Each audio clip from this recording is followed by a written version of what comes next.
Hey guys, today we are ranking the planets and the space stations that you visit in the Star Ocean series. And I specifically say the ones you visit because the series does have other planets. It's just that because you don't visit them, there's no point in me ranking them because I have nothing to say about them. So this is only the planets that show up in the Star Ocean series, and I'm also going to be bringing up some space stations as well because there's also space stations in the Star Ocean series too.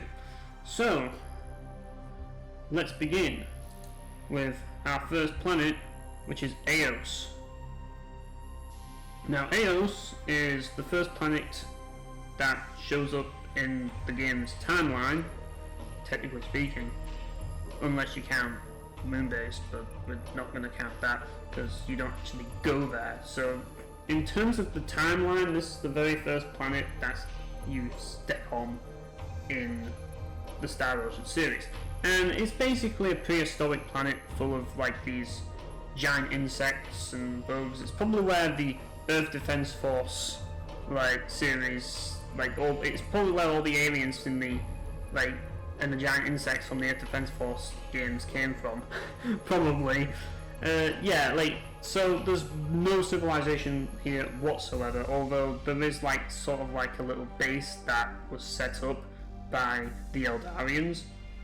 So it's basically the closest thing to Eldar in this game, pretty much, because it has an Eldarian base, and that's the only thing that's really noteworthy about this place civilization wise. Other than that, it's basically just a jungle full of lots of flora and giant insects, and it's got some caves as well. It sort of reminds me, if you played the game Space Engineers and you just play Space Engineers and you haven't built anything and you go on a planet and you're just roaming it and there's nothing for miles. That's kind of how this feels. It's a planet that just hasn't been colonized and hasn't got any real inhabitants. So there's only so much that I can say about it. I mean, one thing I will say about Aeos is it looks nice. I do like the appearance. I like the whole jungle aesthetic that it has. It really does look great, but because it's not colonized, it's not really got as much going for it as other planets. But I do kind of like Aeos a little bit, but not too much. I think B is the perfect place to put Aeos, honestly, because it looks nice, but there's not really that much going for it. I mean, I don't really know if I should count the Eldar base. It does look great, the Eldar base, don't get me wrong, but Aeos itself, it's a cool place. I do like it. It's a nice change of pace to have something that's a little bit more on the prehistoric levels of technology. So, it's a cool alien world with alien species that are just deadly and wanting to kill you. So next we have, I think that this one has a weird name, but it's basically the Kronos Space Base, which is the final dungeon of Star Ocean V. I've forgotten what the name is. It's something with the Golden Age or whatever the hell like that. I'm trying to remember what is it? Alcazar of the Golden Age. That's what it is. It's basically an asteroid base that is somewhere around maybe near Faykreed IV. But yeah, this place is just it's a space base. What do you expect? I mean, it's all interior, and obviously this is a dungeon. The entirety of this place is basically just a dungeon. So there's really not much to say about this place. Honestly,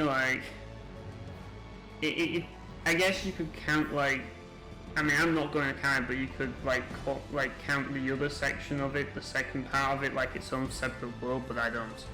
I'm just going to count it all as this, and well, as I say, given the fact that Star Ocean V takes place entirely on Faykreed IV, with the exception of the Cavalerio and this place, it's nice that you actually get to go to somewhere that isn't Faykreed IV at the very least. That's the one good thing about this place. Other than that, there really isn't much to say about it. It's just a regular space station. It doesn't really look too different from the little bases that are on Faykreed IV either. It's just another it's just another one that just happens to be on an asteroid field. So for that reason I'm giving it D rating. I mean, I don't think anyone's going to really contest me on that, to be perfectly honest with you. Next we have Cardianon, or like, it's got its own name, but it's basically Cardianon. I'm just going to call it Cardianon just for short.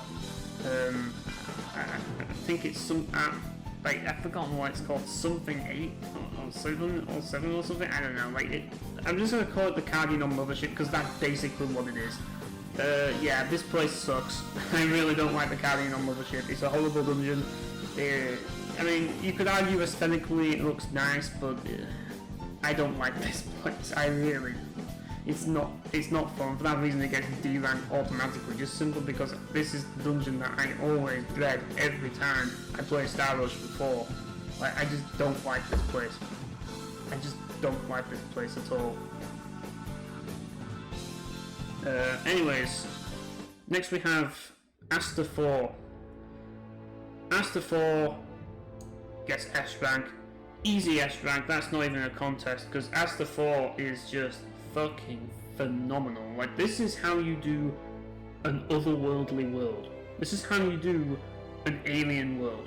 You obviously, like, you're gonna have like the medieval fantasy aspect to it, but it feels otherworldly. Like, you've got islands that are just floating in the sky, and all of these cool like crystals in the sky on the like Orsarian High Road, and like, it looks gorgeous, and you have like the best skybox out of all the planets. Like, it's just so unique and otherworldly, and like the cities just look fantastic. I know this is kind of like the most modern Star Ocean game, so it's kind of expected, but my god, I just love this place. And there's so much culture as well. I mean, obviously you've got the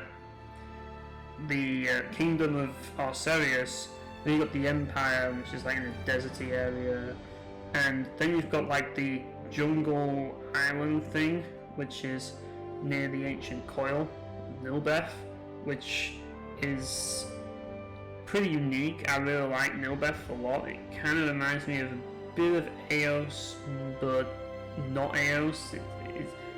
It's a weird one. Like, it's just a really nice landscape that I really liked, and it's just got a bit of everything. I feel that out of all the planets in the Star Ocean series, like, Aster IV is the most complete because of just how diverse it is. You know, like, it just feels like an actual full planet, whereas the others feel like part of a world. This feels like a full world. Like, it feels like an entire world when you go through it, and I think that says a lot about how great Aster IV really is. It's definitely one of the best planets in the Star Ocean series. So next we have Earth. Well, this isn't the Earth that, as I say, we all know. This is the Earth that Edge and his companions go to in Star Ocean: The Last Hope, which is set in the 1950s or something, I think. But yeah, like, you don't really spend too much time on Earth, but it's basically Nevada. It's basically what it is. Let's not kid ourselves. That's where Earth is set in Star Ocean 4. So you're basically just wandering around Nevada, and it's like you've got like, it's basically like it's like Shadow Hearts 3 has the same area, you know, the exact same area as this, right? It's kind of funny, but yeah, you're just basically in Nevada, and you're just kind of like in this like deserty area, and it's all barren, but there's like a gas station, and like there's a few houses, but you don't really get to go very far. It's cool that you get to go to Earth, but there's not really much to see here. It's just kind of there. And I feel that for me, given the fact that it is cool that you do get to go to Earth, gives it a few bonus points, but it's not super fleshed out like other planets. So for me, I'm going to give it C rating, just simply because it's there, but there isn't much of it. Like, you get to explore a little tiny portion of it, like a little tiny part of Nevada. That's basically it.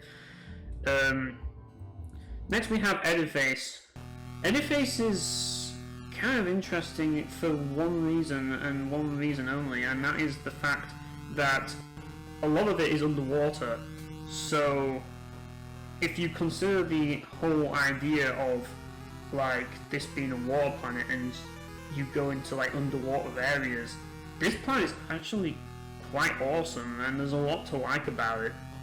And it's got all of these ancient ruins that are clearly technologically advanced, but obviously they're in ruins, and yeah, they're kind of like dilapidated, but it's such a cool thing. Like, there's technology here which kind of tells you that this is kind of like may have been a technologically advanced civilization at one point, but now it's gone back to being like underdeveloped and stuff, and it feels a bit like Horizon Zero Dawn, in the sense that like an apocalypse happened or something, and then suddenly like it just kind of like they went backwards with technology or something. But despite that, there is still a laboratory, and they're still doing research and stuff, so I wouldn't say it's like too primitive, but it's kind of a weird one, is Ediface. It's not really fully defined as to what it is. I mean, it's considered underdeveloped by like the standards of Star Ocean, because it's kind of weird because it's not really as developed as like Earth is in like Star Ocean, but it's somewhat developed in a way, but not fully. It's weird. It's a bit weird, is this place, but yeah, like I kind of like it because it's weird, and the underwater areas with the underwater races and stuff is really cool. Like, I would say this is actually an A rank for me. I actually like Ediface quite a lot. I think it's a really unique world, and it's kind of interesting to traverse through. But yeah, as I say, next up, hang on a minute, trying to remember what the names of these planets are, because I don't want to get it wrong. Yeah, next up we have Elicoor II. Now, this is the planet that you spend most of your time in Star Ocean until the end of time on. So it's a big planet. There's quite a lot to do here, obviously.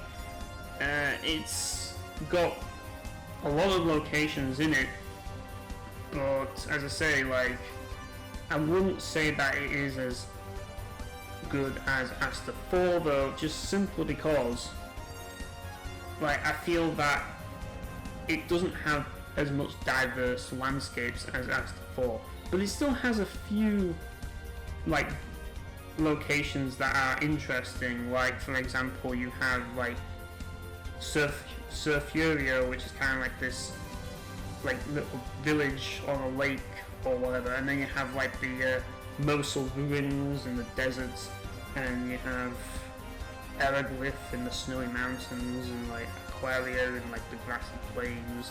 So there's a little bit here. I mean, obviously you don't get to go to Greeton, which is a bit of a shame, but out of all the planets, this one feels like one of the more complete ones, and it definitely is one of the better planets in the series by far. I mean, you do spend a lot of your time in Star Ocean 3 on this planet. Like, most of the game is basically on Elicoor II. So I'm probably going to say that Elicoor II goes, well, that's the thing, isn't it? Like, where am I going to put this? I'll probably put this in A. Like, I don't really, it's not one of those planets that really screams to me as being, oh my god, this is the most awesome planet ever. But because it's such like an important planet in Star Ocean 3, I feel that I have to put it here, because there's just so much to do and there's so much going on in Elicoor II. So yeah. Next we have Energy Nede. This is an interesting one because it's not really a planet, it's more like part of a planet. Kind of reminds me of Outland from like the Warcraft series, where like it's just like a shattered fragment of Draenor. Like, this is just shattered fragment of Nede. So it's basically like it's like Outland is to Draenor, but to Nede. That's what Energy Nede is. And the interesting thing is, it's got a barrier and it's got an archipelago around the barrier. So it's kind of got this like huge lake in the middle of it, and it's just like this archipelago around it. And the thing that always makes me laugh is that there's a town called North City, and it's at the southernmost portion of the map, which I never understood. Maybe the map is upside down, and like, I don't know. I mean, there is like Central City as well, but yeah, it's not really in the center of the map, is it? But yeah, like Energy Nede is kind of interesting. I kind of like this place. I mean, I like how like you've got a bit on the outside with like the old like symbological research facility and that lot, which you get to go to, which is kind of overgrown and stuff. And yeah, it's a cool planet, and you've got Full City, which is really nice. I like Energy Nede. I like it quite a bit.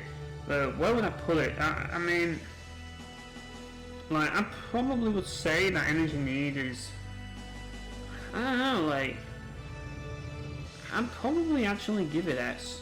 I like Energy Nede quite a bit, but I think it's definitely one of the cool places that you get to go to in the Star Ocean series.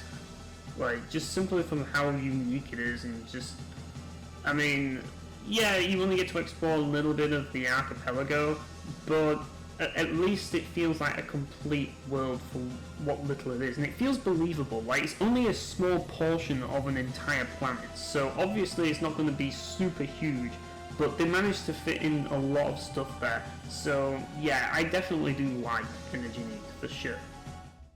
Speaking of Energy Nede, we have Energy Nede II, which is one of the space stations in Star Ocean, not Star Ocean: The Last Hope. Energy Nede II is a whole different ball game, because unlike Energy Nede, this is a space station, and it's seemingly more technologically advanced than Energy Nede, at least in terms of how it's presented. Like, this is one of the things that is weird about Energy Nede. Like, Energy Nede, it's supposed to be like this technologically advanced civilization, but it doesn't really like have the same like technologically advanced appearance as Energy Nede 2. But I think a lot of that has to do with Energy Nede's history.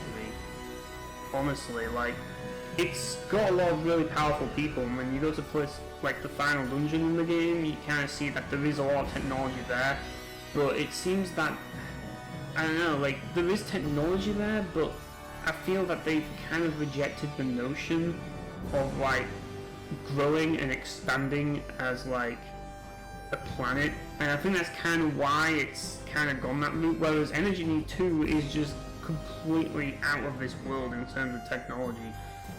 I would definitely say Energy Nede 2 is, without a doubt, like one of the best places in the Star Ocean series for that reason alone. Unfortunately, you don't really get to go there much, but when you do go there, it is cool. It's really nice to see like the like there's kind of like this tram thing that you go through or something, like you go through this platform that just like rushes forward to like another platform, and you just like fly through this like little tunnel, and it's just such a cool aesthetic. I really love it. And then you get to Centropolis, which looks a lot more technologically advanced than Centropolis does in this game, I'll just say that. Which is kind of funny, because Star Ocean: The Last Hope took place before Star Ocean 2. So yeah, it's kind of weird how EN2 is seemingly more technologically advanced than Energy Nede. I don't know. It's just a weird thing I've noticed. But yeah. Anyways, next we have Expel. Yeah, Expel is kind of a tragic planet really, because like there's quite a bit going on here. I mean, you play, like, you spend a lot of time on Expel when you're playing Star Ocean 2, so it is the main planet of it, the second one being Energy Nede. But Expel itself suffers from the fact that it is an unfinished planet, and the biggest problem with it is that the entire western side of the planet is just completely barren. The eastern side has quite a bit though. I mean, you have Elicoor, and as I say, you've got Cross in the middle, and those are the two major cities in the entire planet. The rest of them are just small villages like Linga and Mars, and there's also Click, but Click just completely gets destroyed, so yeah, there's really not much there when you think about it, and it just kind of feels like the further to the west you go, the more barren it gets. Like, but when you go to the east, it gets less barren, and yeah, it's just kind of weird like that, I suppose. But where would I put this planet? That's a tough one. I mean, you do spend quite a lot of time here, you do. But like I say, like, not having anything in the desert whatsoever, like, really? Like, that's just kind of disappointing to me. I don't know about you, but to me that is kind of disappointing. I would want to kind of like put it up higher, but honestly I'm just gonna have to give it B rating. I feel that, like, honestly, it's kind of disappointing is Expel. I kind of expected more from it, given that it is the primary world of Star Ocean 2.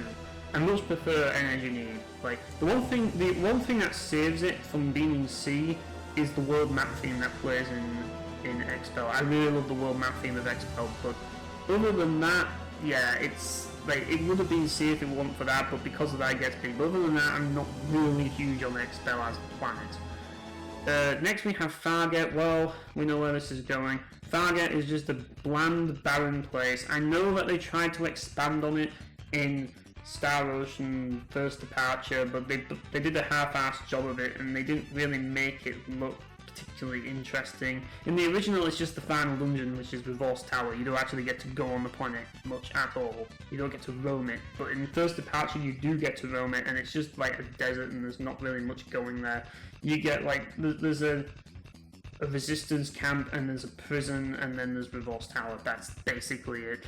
I feel that Fargett was kind of rushed.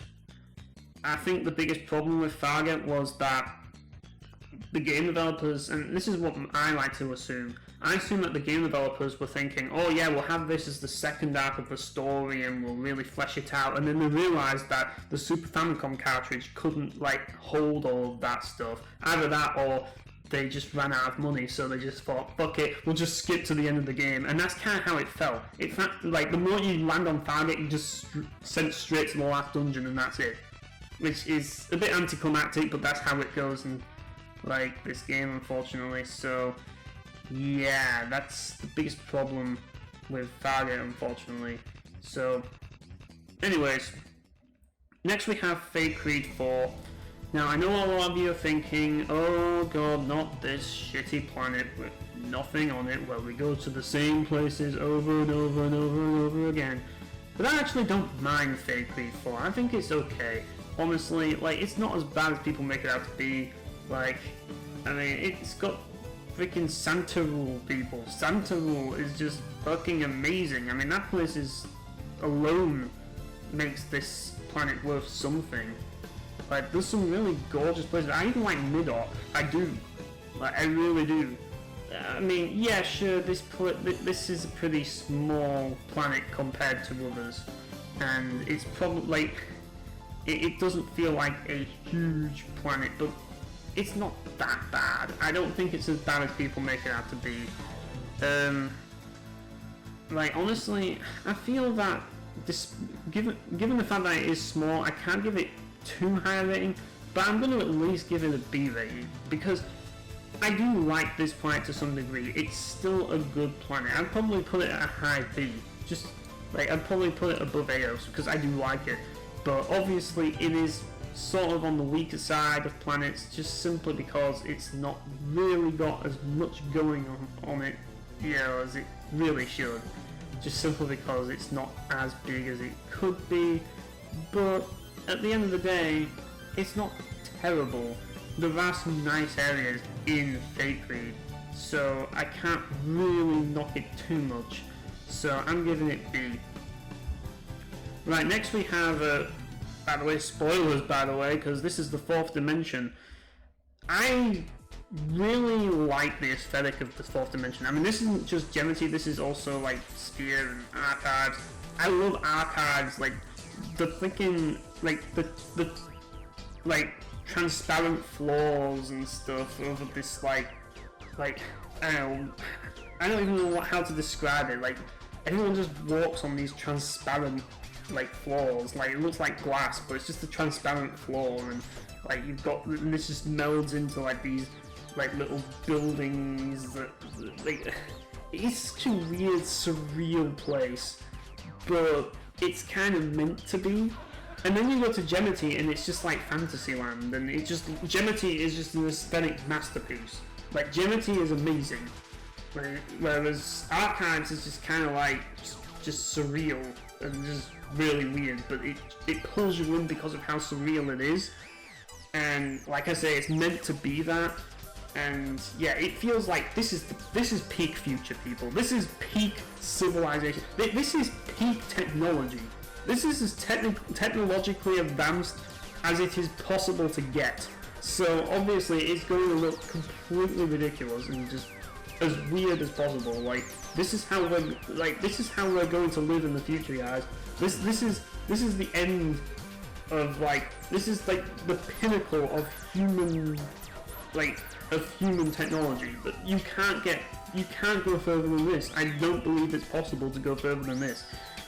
And yeah, for that reason, I've got to give this S tier. I have to. Like, I just love this place. I know a lot of people hate this place because of what it represents, and you know, because of the plot twist. But I love it. I adore this place. It's just so cool. And yeah, I have to give it some credit for that. Okay, next we have Lemuris. Now, Lemuris is a really cool one. Like, one thing I will definitely say is the music that plays in Lemuris is really interesting because it's kind of like melancholic in a way, which is really interesting because it's like, it feels like kind of dark and grim, and it kind of expresses just how rough the lives of the people in this cold, like, really brutal planet, because it's a cold, chilly, you know, planet which is very primitive, and it's kind of like, I'd say it's around Dark Ages levels of technology, so like, you know, Viking era and all of that lot, which I love that. I personally love that era, and the fact that it's kind of set in sort of like the Dark Ages, I kind of like, it appeals to me in that regard. And yeah, like you've got like, obviously you've got the tundra, and you've got like the really snowy areas, and like it's just a nice, like, cold planet which just happens to have, like, it feels like very Scandinavian, really. Like, that's kind of how it feels in a lot of ways. But yeah, I actually like this one, but it's not the biggest planet out there. I mean, it is Star Ocean 4, so it only a small portion of the game takes place here, and it loses some points just simply because this is Limmel's homeworld. So I can't put it at S tier, but I do want to put it at A tier, just simply because I do like the world itself, the planet itself. The only thing that's stopping it from being any higher is the fact that Limmel is from this planet. That's literally it, because I actually like Lemuris a lot, which is the biggest shame that Limmel is the only thing that holds it back. But I love roaming this world, and I love roaming Lemuris. It's like, just, I think the music is the best part when you're roaming it, just simply because of how chilling it is, and just how it really creates this sort of like ambience to it that makes you feel, that just makes you feel the harshness of it. I just love that. Anyways, next we have Milokeenia. Yeah, worst planet in the game because you barely go there, and there's not really much to see there. It's just pointless and boring. There's really nothing to say about it. And the thing about it is, I don't even know why I even bothered counting Milokeenia, because you can only walk around it right at the beginning of Star Ocean 2 for like a few minutes, like a few seconds, and that's it. Like then you just move straight to Expel. There's really no point in even bringing it up. Next we have Nox. Knocks you like a hurricane. Yeah. Freaking planet Nox. Yeah, this is the final planet of Star Ocean 4. It's kind of a weird one because it's also technically Cardianon, sort of, which is there. It's basically that planet there next to it, but it's not. It's just this giant purple blob of ooze, which is also a planet apparently, and it's got a fucking dragon on it that it transforms into a fucking dragon. It's weird. But this planet is just fucking weird. The planet itself is just like, imagine going to a fucking hellish landscape that's very purple. It kind of reminds me of Neverstorm from World of Warcraft. That's basically what Nox is. It's basically Neverstorm. And then you go inside the Palace of Creation, and it looks really ornate. And yeah, it's a weird one. I mean, it doesn't have any civilization on it whatsoever. It's just a grim, messy place, which just looks kind of... It is basically Neverstorm. That's what it is. Neverstorm from Outland. Where would I rank it? I mean, the fact that it's very purple. I'll just say that if you like the color purple, this is an S rank for you because it's very purple. But honestly, I mean, I don't really know what to say. I mean, it's just kind of really the final dungeon, and it's just kind of there. I mean, it's bigger than Earth. I'll give it that, but there isn't really much else to say about it.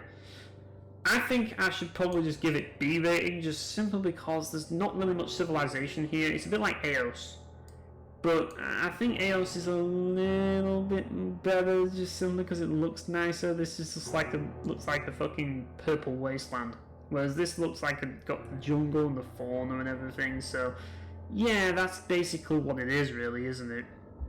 So yeah. Next up we have the very first planet in the series, Roak. Yes, this is the planet of Star Ocean 1, and it also reappears in Star Ocean 4. Now, there's two variants of Roak, and I'm going to just connect them both because fuck it, I might as well. Roak is iconic. I mean, it's the first world series. Like, in Star Ocean 4, like, you only get to explore the astral continent, whereas in the first game you get to explore the Maw continent, the astral continent, and the Van continent. And yeah, like, I think that it's got a nice variety, nice enough variety to it. Not as much as like Elicoor II and Aster IV, but it feels more complete than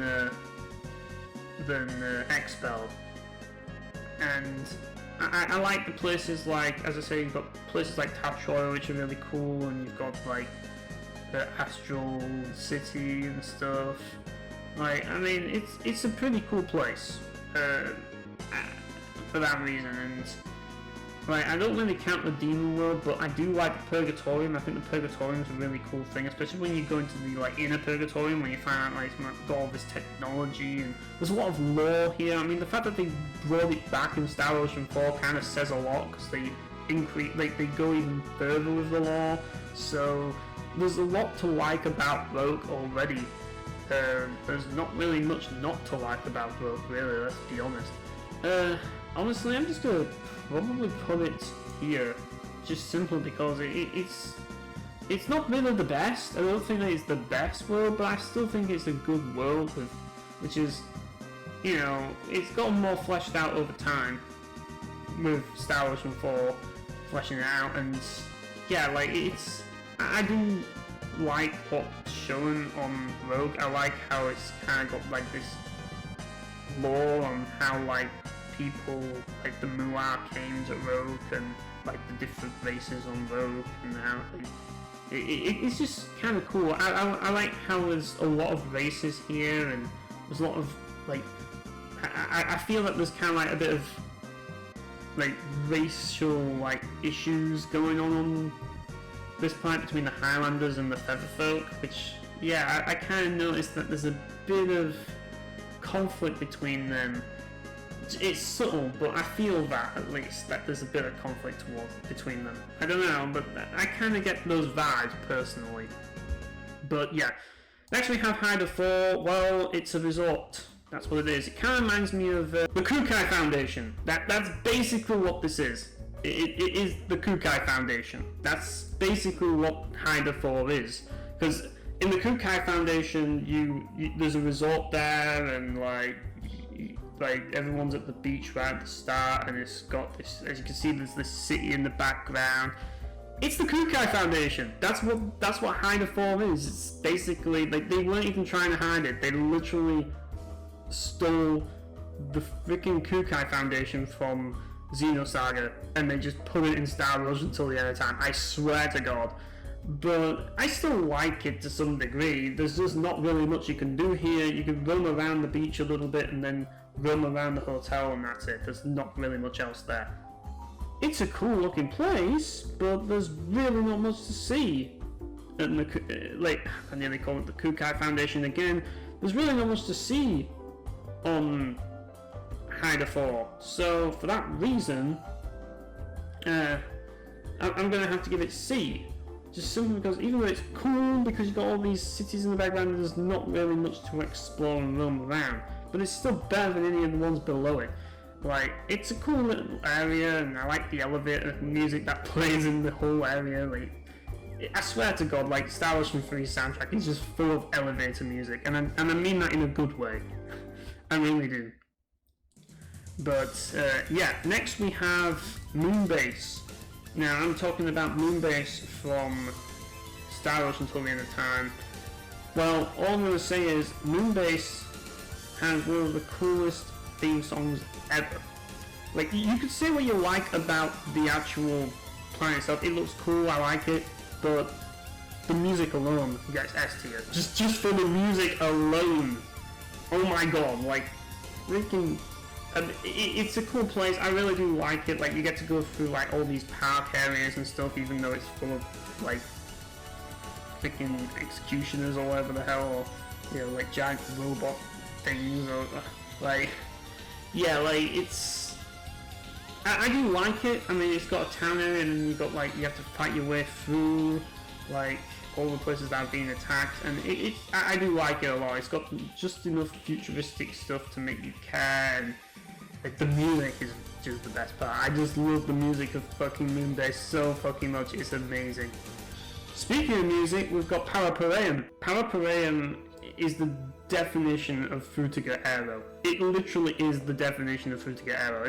It kind of reminds me of like the Citadel for Mass Effect a little bit, but with much better music than the Citadel. My God, the Citadel just boring music, whereas this place is just Frutiger Aero paradise. This is it. This is the literal definition of it, and I love every minute of it. I love every minute of exploring this place and just wandering around it, and just every single bit of it. It's just, this is like my ideal sci-fi location right here. This is what I want out of every sci-fi game. I want this. So I'm gonna put this in S tier. Easy S tier. This place is gorgeous. I love it. It literally is a Frutiger Aero dream. That is exactly what it is. Right, next we have Vergnis, and I guess Virgul, though you never go to Virgul, but Vergnis is like the little tiny moon. I don't even think it's actually an image. You just see Virgul, but there's like it hasn't actually shown the whole image, but if you see the whole image that isn't cropped, you'll see like a little tiny moon. You actually go there and you go to Palladonia, or whatever it is, which is on Vergnis, and yeah, you only get to go around Palladonia for a little bit. It's a small area, it's not too big, there's not too much going on there, but it's nice enough, I guess. I do like it because I'm a sucker for like the futuristic town, like city thing. You look in the sky and you see all these cars flying in the sky, and everything looks cool, but like it's one of those blinking and missing sort of things. It kind of reminds me of like the city that you go to. Like, I think there's like this place in Exus, like where you go. I might be thinking this wrong, guys, but if I recall, that there's a place in Exus like Aeos II or whatever, where you go on this city and you're like on this motorcycle or something. I forget. And it kind of reminds me of that place, like if I recall. But yeah, as I say, it's a little bit small, and that's the only real problem with it, because you don't really get to explore much in it. But what's there is great, and I love it. So for that reason, as I say, I'm going to give this an A tier. I feel that I'd like to have explored more of it, but what you do get to explore is at least nice. But, I mean, yeah, Cardianon is also a bit short as well. Not Parrapoeiam, like Parrapoeiam is a little bit short as well, but Parrapoeiam is just special, just simply because of what it represents, you know? It's literally Frutega Aero, like, orgasm, that's literally what it is. So, next we have planet Styx, arguably the most important planet in the Star Ocean series, so it gets bonus points for that. But what is it? It's just a barren wasteland with only one thing going for it, and that's the freaking time gate. Yeah, there's not really too much to say here. It's just kind of like their place where the time gate is. That's literally it, and the rest of it's just a barren wasteland. Yeah, I mean, you only get to truly fully explore outside of the time gate area in Star Ocean 3. So in that area, yeah, it's basically just the barren wasteland, and that's it. What would I rank it? I rank it C, just simply because the time gate's there and it's important, but yeah, it's basically just a barren wasteland. What more do I have to say about it? And finally, we have Vanguard III, which is the second world you go to in Star Ocean 3, before going to Elicoor II, and then being trapped on Elicoor II for like several hours. Vanguard III it's basically the Lemuris of Star Ocean 3, in the sense that it's not quite medieval yet, it's not quite like Castle Age, sort of, it's more like Dark Ages. So as you can tell already, I'm already in love with it, because I love that era, like everyone living in the wooden huts and that. Well, I wouldn't want to live in that era because it would suck.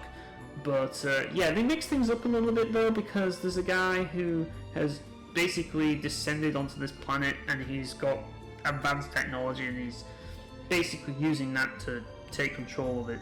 And that's kind of like this little mini plot of it. It's a very small planet. There's only like 3 areas, and the ruins, there's like the forest, and then there's like the village area. But I love this planet. I honestly do love this planet a lot. For even though it's very small, like every time I go into the town of Whipple, and I hear like the desolate smell of earth play, like it just feels so warm and comforting. It is one of my favourite town themes in video game history. I adore that song so much. Like, it's just such a great track. And yeah, you got the music off it as well, which also has like a pretty banging track with Exploration. Yeah, I like this. This is a great introductory area in Star Ocean 3, honestly. Like, it really is. So, but where do I put it? I mean, I honestly like this area more than Elicoor II. I'm going to be honest, I do.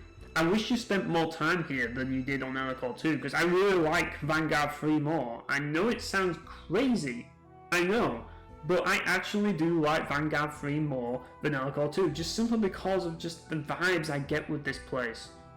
And I was kind of sad to leave it, because when you leave it, believe it or not, you actually do get to go back. You do get to go back once you unlock the 4th dimension. You get to go back there, and there's not really much to do there, but you do get to go back there, which is nice. And I made a point of going back there, just simply, even though I knew there was no point to go back there, I made a point of going back there just simply because I just love the place. I just do, and it's cool that you do actually get to go back there. Sadly, you don't get to go back to Hyda, but you do get to go back here. That's cool. So yeah, that's my ranking of the Star Ocean planets. I hope I haven't missed any, but I mean, I'm sure there's some planets in the mobile game that I didn't rank that you guys can inform me of. I'm not going to rank the mobile game's planets, sorry, Star Ocean Anamnesis. I just don't care enough about you to rank any of the planets in your game, but I feel like I ranked enough. And yeah, so I hope you enjoyed this ranking of the planets, and yeah, let me know what you think about the planets in the Star Ocean, and which ones you liked and which ones you didn't like, and yeah, like, just have a conversation in the comments section where we can discuss, like, your favourite sections of Star Ocean and each planet. Other than that, thanks for watching, guys, and I'll see you all later.